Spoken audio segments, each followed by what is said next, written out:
Hi, it's Kathy here.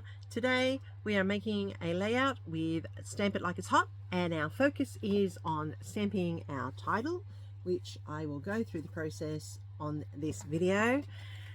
Don't forget to join in with all the other girls by checking out the playlist. I'm sure they've got some great inspiration for you this month. Thanks to all my subscribers that keep coming back. I really do appreciate it. And if you're new, hopefully I do something that makes you want to come back and watch more of my videos. Let's get started.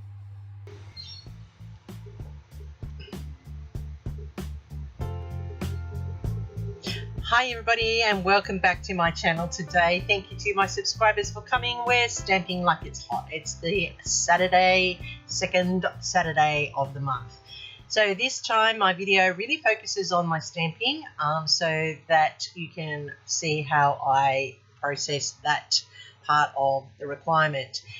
We have to stamp a heading for December, and I have just realized I don't have very many alpha stamps. So that might be something that I need to invest in the future. Not that I use it that much, but it is handy when you have a topic like this. So that meant I had to get a little bit creative with what I was going to do for my title on my layout. So I went through my stamps and I pulled out a whole range of different ones. And then I decided that instead of just stamping with ink, I'm actually going to heat emboss. So I'm using a rose gold here to cover the title Merry Christmas. And I realized when I complete this first one, and you will see it, that because I did it on the mat here, there's a bit of a dip in the mat. I need to actually do it on a more firm surface to get an even spread. So I redo this title as well. But I love watching heat embossing and how it goes when you put the little heat gun on it, and it just melts and comes together as a three-dimensional effect on the cardstock. So you can see here where my stamp has turned into Merry Christmas through the heat embossing. So that's my experiment. Make sure that my heat gun's working, make sure that I'm getting an even spread with my embossing dauber. And so now I'm going to prepare all of my titles that I'm going to use on this. So the first part is, like I said, I've got a hard back at the bottom. I'm just rubbing the cardstock with my magic powder sack to make sure that nothing extra sticks or clings to it. I've got the word Merry Christmas again. As I said, I'm going to use the rose gold for this one. I am doing it the second time because I've actually managed to work out to get a nice even spread of that embossing like Versa ink, so that it grabs onto the pigment of the embossing powder.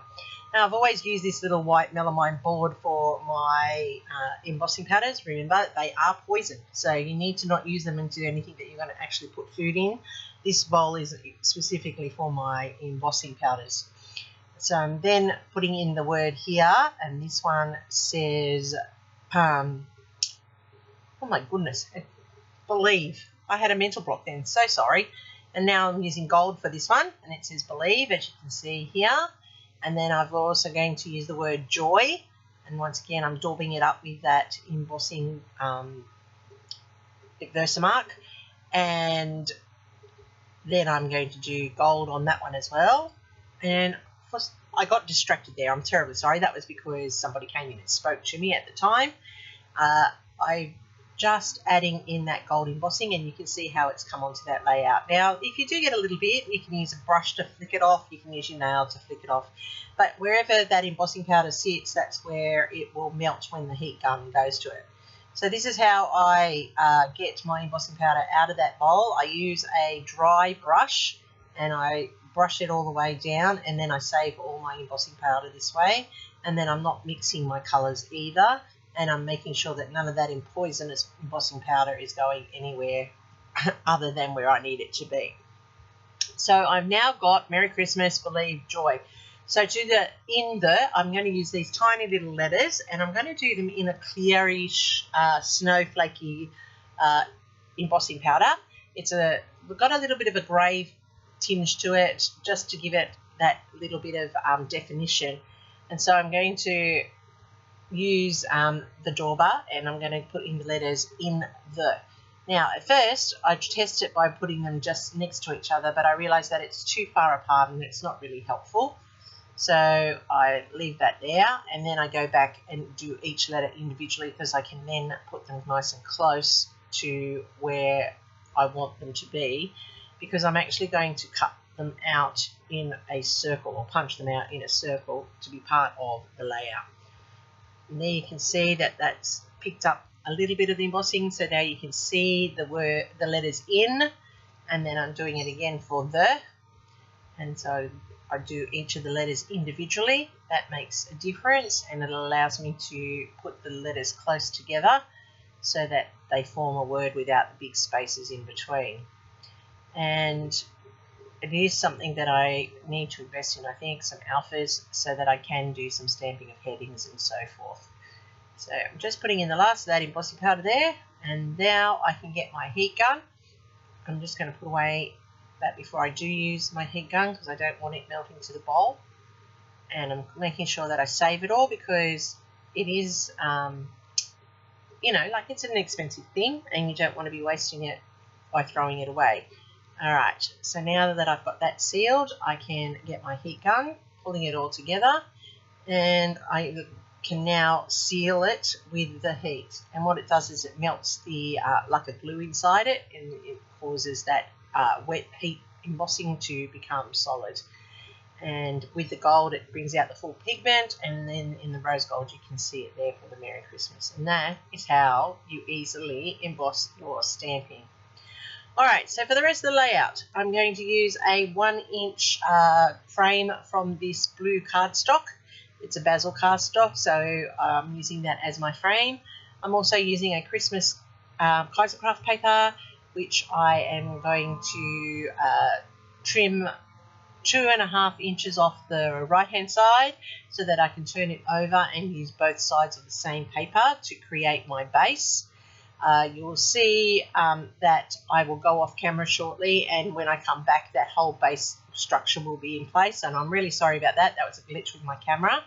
I will talk you through the bases when I come back to it, and I really do apologise for that. That's what happens when people come in the middle of my videoing and interrupt what I'm doing, and I thought I had put the video back on, and I obviously hadn't at that time. So I have 3 photos here of my daughter and I last year at Christmas when we went to look at Christmas lights. What I'm doing here is I'm trimming down my title, because I'm going to use different shapes for it, and I'm going to use it down here in the bottom left-hand corner. As I said, I used that base paper, and I cut that 2.5 inch off from the right-hand side, and then I've turned it over, and now I have the 2 different panels on there for the background. I also then added an 11.5 inch by 2 inch strip in the red. You can see the red and gold down the center.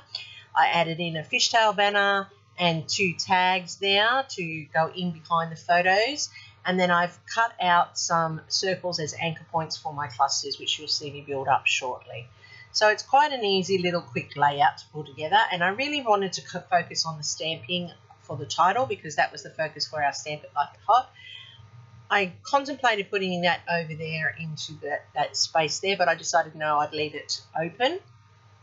I do look at how this all is all coming together and what colours I need, and off screen I went and inked around the edges of those title pieces, and also around the right hand side of the layout, just to give it a little bit of a lift. And I'm just tucking in now some labels behind my titles in places, so that it gives some interest. And you can see I've put one here behind the word believe.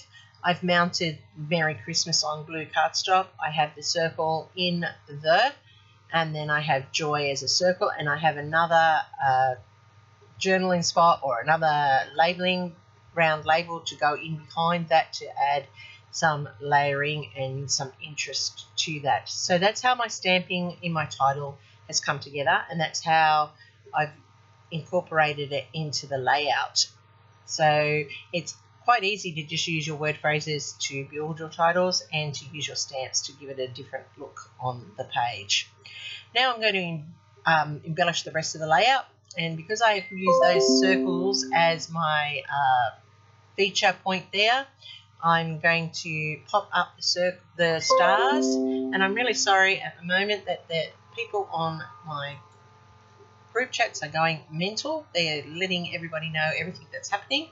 So there will be some pings. I'm really sorry about that. But you'll get the gist of what's happening in this layout. I put a bow there at the top of that tag because I don't like to leave the tag empty. And then I've got the stars pulling the clusters together. And these I fussy cut out from a Scrap Sketch printable sheet, which is really helpful for Christmas time because stars are always part of that Christmas joy. So here it is all together. I have my stamp title, I have some layering, I have 3 photos, and I have now adding in some glitter stickles just to create the visual triangle and to draw your eye around the layout nice and easily without being so obvious in it. Here you can see all the pieces, and I've just realised I haven't dated it, and it was last year, as I said. It's my daughter and I when we went Christmas light hunting. We went to this place that we've always gone to with the children, and it's actually the last year that they were putting on this display because the owners are getting a little bit too old to be doing such an elaborate Christmas display. So we had to make sure we went there.